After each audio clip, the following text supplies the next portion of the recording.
Hey, it's Stephen Neely, Certified Financial Planner with Fortress Capital Advisors. In today's video, we're going to talk about a triple tax advantaged account that you should definitely be using if you have the chance. I'm talking about the health savings account, or HSA, and I'm going to show you why it's better than a 401k, and in many ways it's even better than a Roth IRA. I'll tell you the general ins and outs of using the account, and then I'm going to lay out a strategy that you can use to turbocharge your retirement. And then finally, I'll finish off the video by talking about some of the limitations that you need to be aware of before you use an HSA. So let's get started. The first thing, I'm throwing up this study from Fidelity just to kind of show you how expensive your healthcare costs in retirement can be. So according to this study, they said that a single person age 65 should have roughly $157,000 saved after tax to cover healthcare expenses in retirement, which is a pretty staggering sum, right? And they even said that a couple needs $315,000 saved. Now, in my experience, this can be all over the map, and I don't think you should see that $315,000 number and necessarily freak out, but you should be prepared to spend for healthcare in retirement, and the health savings account is a fantastic way to prepare you for that. But not only that, what I'll show you is that by saving in this HSA and using it for healthcare expenses in retirement, it'll allow you to really kind of maximize your net worth because you're not going to be spending down from other more advantaged areas for healthcare spending because you'll have this dedicated. And so, if your goal is leaving a legacy or something, this is a fantastic way to make sure that you can leave as much legacy as possible. So let me kind of give you the ins and outs of these types of accounts. So first of all, they're pre-tax savings accounts that you can use for medical expenses. Most of these are done in conjunction with your employer, and so you can usually fund these right out of your paycheck, and they go into this dedicated account. Just like a regular 401k, they're pre-tax, meaning let's say I put $1,000 in. Well, that $1,000 normally would be taxed, but in this case, it's not going to be taxed at federal or state level. But here's where the rubber really meets the road when we talk about the triple tax advantage. So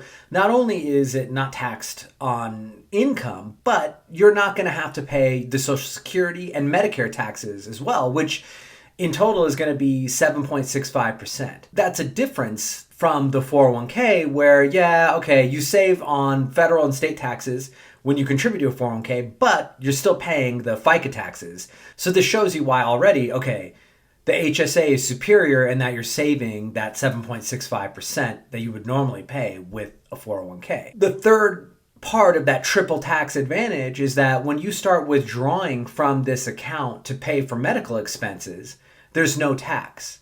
Also different from a 401k where everything that you withdraw from a 401k is going to be taxed at your ordinary tax rate. Something else to keep in mind, just like a 401k, these funds grow tax-free as well. Now what's kind of cool is that you can invest this account in, usually you can invest in stocks or exchange traded funds and mutual funds. Generally, like anything you could find in a regular brokerage account. So it's not like you just have to keep this in CDs. What I usually suggest people to do is keep, maybe your entire deductible in something safe like cash, and then everything that's in excess of your deductible, then you can invest that in, more high growth, stock-oriented type investments and try to grow that. But in general, I wouldn't suggest putting all of your funds into, investments that can really fluctuate a lot, but that's up to you. Now, I mentioned earlier the way you avoid taxes on withdrawals. The withdrawals do have to be used for qualified medical expenses, but as you can see, those things are going to add up to quite a lot once you retire, and here's what's great about it. So qualified medical expenses mean things like insurance deductibles, co-pays, prescriptions, dental, and vision. You can use these to pay your Medicare deductibles, including Medicare Advantage plans, and you can even reimburse yourself for deductibles that are paid from your Social Security check, which once you're on Medicare, you're definitely going to have that.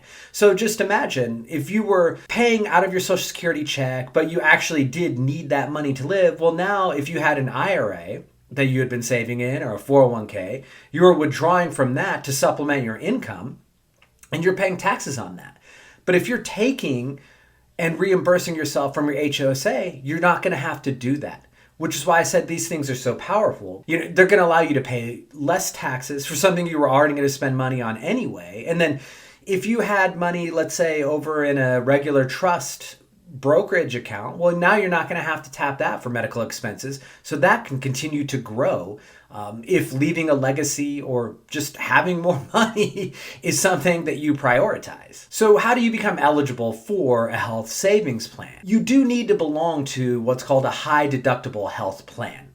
And these things have minimum deductibles. So if you're an individual who's single, the deductible has to be a minimum of $1,600 a year. For a family, it has to be a deductible of $3,200 in a year.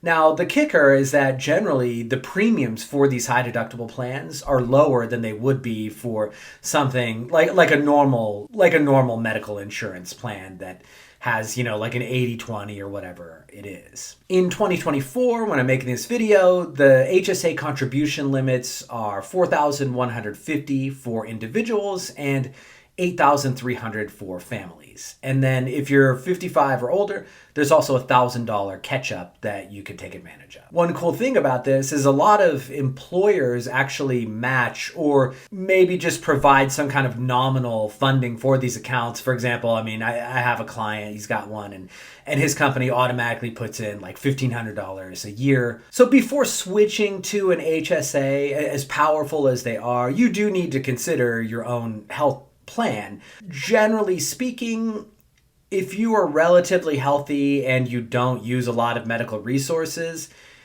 you're going to be better off in a high deductible plan and having an HSA because you'll probably save a lot of money on the premium reduction anyway. So for us, nobody in my family luckily has any chronic illnesses. Nobody's on any meds. So it always makes sense for us to be in an HSA and a high deductible plan.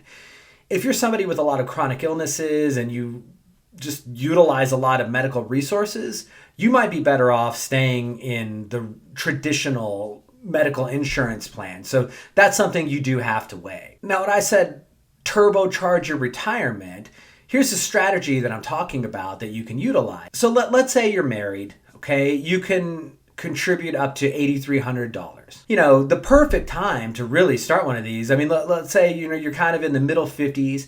You've got 10, 12 years here to max this out and try to save, I would say about $100,000 or so. I wouldn't try to go nuts and get that $300,000 value. And the reason why is because there's limitations. You do need to have qualified medical expenses. And so you don't want to be way overfunded. We'll talk about what happens if you are. But if you can kind of have about $100,000 in this by the time you retire, you're going to be in great shape. Let me back up here again. Let's say you are married, you can max out at $8,300. Maybe you were putting in your 401k and you're maxing that out. Well, now you should at least, at a minimum, take that $8,300. If you don't have the extra funds to do both, carve out $8,300 and start putting it in your HSA because, again, we already saw it's more tax advantage and you're almost certainly going to be using those funds in retirement. Let's say you're a high earner and you are in the 32% tax bracket. If you're putting in $8,300, that's like $2,600 that you're going to be saving in federal taxes alone.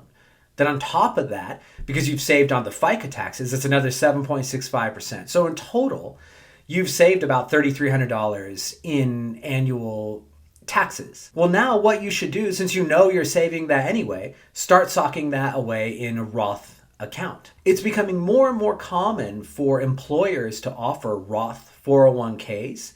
And so as long as you're not going over the total limit for 401k contributions in an entire year, then you can put that extra $3,300 into the Roth 401k and you just keep building that. If you're eligible for a regular Roth, you throw it in there. And if none of those works, you might actually be able to do what's called a backdoor Roth, which I'll make a video about here in the future at some point. If you utilize this strategy, and let's say you do this when you're in your mid 50s, you're probably going to be able to have a bit over $100,000 in the HSA by the time you retire. And then you might be able to have, 40, 50,000, depending on your investment returns, in the Roth. And what's great about that, usually when you do strategic planning for withdrawals, the Roth is kind of the last thing that you're going to withdraw from. And so that thing might just grow and grow and grow through your lifetime. You could have several $100,000 in that by the time you die, which is going to be great for legacy planning. So we'll finish the video talking about some things you need to be aware of. First things first, what happens to this when you pass away, right? So if you're married, you can have your spouse on there, and that's most certainly going to be who you want to be your spouse, unless you're into some very advanced estate planning and you've really set this up with your attorney. But generally you want your spouse to be the beneficiary if that's an option, and then it will pass directly to your spouse. There's no tax consequence, and then they can continue withdrawing from this account for qualified expenses with the same terms that you had. If your spouse makes non-qualified withdrawals from the account and they are not yet 65, there's a 20% penalty, plus they're going to have to pay taxes on the full withdrawal for whatever that is. So that could be pretty steep. If, however, they're over 65, there's no more penalty, and they'll just pay taxes on the entire withdrawal, which is pretty much just like withdrawing from a 401k or an IRA, right? You would pay taxes on that whole withdrawal. So, that's really, to me, not the end of the world. What you do have to be aware of is that if you have a non-spousal beneficiary, and so, let's say it goes to one of your kids or somebody like that, as soon as you pass, the entire account is taxed in full. So if you have $100,000 remaining in there, the whole thing is just going to be taxed. So that's why I said, you don't want to have $400,000 or $500,000 in one of these accounts. You want to make sure that it's enough to cover a lot of your medical expenses, so you can maximize your savings elsewhere and really kind of optimize your tax planning. Again, I can't emphasize enough, you need to analyze the situation for yourself. It might not be the best for everybody, but in general, this could be a great way for you to get ahead with your retirement. So I highly encourage everybody to at least consider, if they have this option available to them, using an HSA. If you like this video, I make videos every week on retirement and investing, so hit subscribe and I'll see you next week. Take care.